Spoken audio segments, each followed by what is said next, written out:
Am I the a-hole for telling my mom to die mad? For my brother Steve, 28, growing up was a nightmare. Steve is autistic, and my mom embraced the full-on autism mom role. My brother was not even that bad. He was in all of the advanced classes, knew some crazy history shit, and loved coding and building computers. My mom went to these autism mom support groups. She would get these stupid ideas Steve need to be cured and put him on very harmful meds.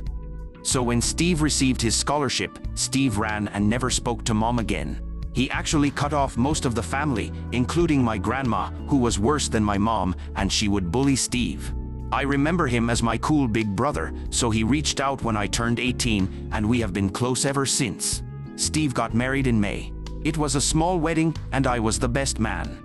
My mom and grandma are clueless about Steve's life. Somehow, I heard about the wedding over Labor Day. Since, my mom tried to get me to intervene with Steve or his wife to reconnect in case she gets grandbabies. Steve hates my mother and has CPTSD from her and grandma's shit during his childhood, so I don't want to trigger him and risk my relationship. I told my mom about it, says it's not going to happen, and Steve would never allow our mom around him, his wife, or future children. My mom asked if she was really that big of a monster and said yes, to Steve she was, and he will never forgive her. I told mom she needs to view Steve as dead to her. My mom yelled at me saying I could repair the relationship between them if I wanted, but I'm selfish and I wanted Steve all to myself. I told mom the time to be a better mother was when Steve was a child. My mom told me that she now views me as dead to her. I told mom she can die mad as far as I care. Not the a-hole. As an autism mom myself, they're the absolute fucking worst. The circle jerking I see happening in the autism mom forums are disgusting. They're so much more concerned with their own perception than actually supporting their disabled child. I'm glad your brother was able to strike out on his own and do well for himself, despite the handicap your mother's parenting caused him. Why she thinks you'd be able to mend the relationship is beyond me. Unfortunately, it seems she has no qualms severing her ties with both her children if she doesn't get her way. I don't think these parents see the long-term damages they are doing to their children. Autism is so broad that each individual will have different needs. It's like the old saying, you've met one person with autism. You've met one person with autism. To see all the things Steve achieved and assume he needed to be cured is insane behavior. He seems super high-functioning and not at all what some people, like his mom, think of when they hear autism.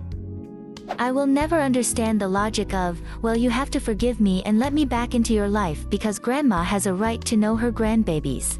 No ma'am, you have no right to barge into someone else's happiness in order to hunt for your own. This is why my parents will never meet my youngest, and I hope my oldest won't remember them. I do not need them to see a toxic relationship and assume that it's normal. You are not the a-hole. Protect your brother and his future progeny at all costs. Don't give your mom an in. It will save your future nieces and nephews from trauma and therapy. The audacity to claim they have a right to grandchildren when they were shitty-ass parents, lol. My birth parents signed me off and fucked off to their own lives, to now cry and moan that they have no relationship with me or my children. They'll whine to anyone who will listen that they are deprived of their grandchildren. You can't choose to not be a parent and then get mad that you're not treated as a grandparent. That's what I told my bio. To be a grandparent, you have to be a parent first, and that ship sailed decades ago. Not the a-hole. Can you give some examples of these stupid ideas your mother had? Also, where's your father in all this? She threw away all of his books when he was 15 because it was his obsession and keeping him from being a teenager. My dad didn't say anything and thought Steve was a weirdo also. I'm sorry. Your mom had an issue with her child reading without being forced to do so? If my mom had gotten rid of all my books, I would have had a mental breakdown because the stories became sentimental.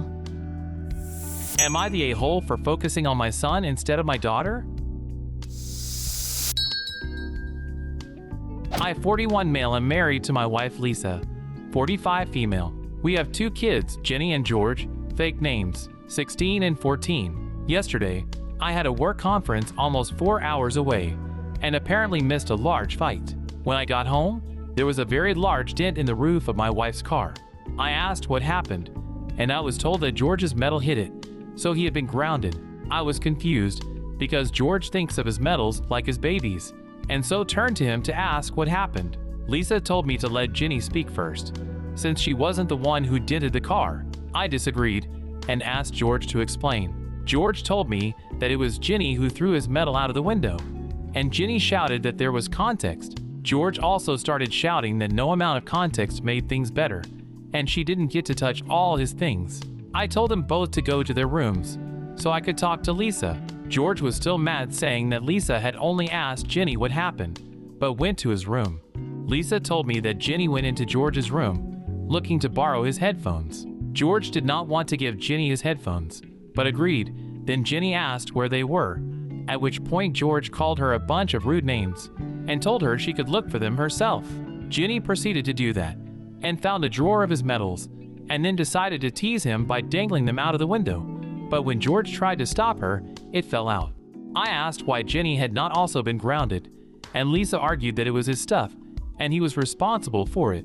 I didn't agree with this argument, but tensions were high, so I decided to go talk to George instead, since I guessed he'd be hurting. George told me his own version of events, which sounded in my opinion a bit more believable, and I spent about an hour comforting about his medals, and that no, Lisa was not playing favorites, and yes, he can keep his stuff. This morning Lisa told me I should have spent an equal amount of time with both children to dispel the favoritism idea, and I was an a-hole for not talking to Ginny as well. I don't know, am I the a-hole? Not the a-hole. Lisa argued that it was his stuff and he was responsible for it.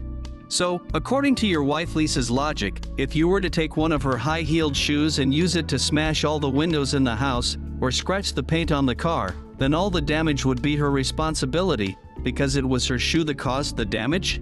Wow.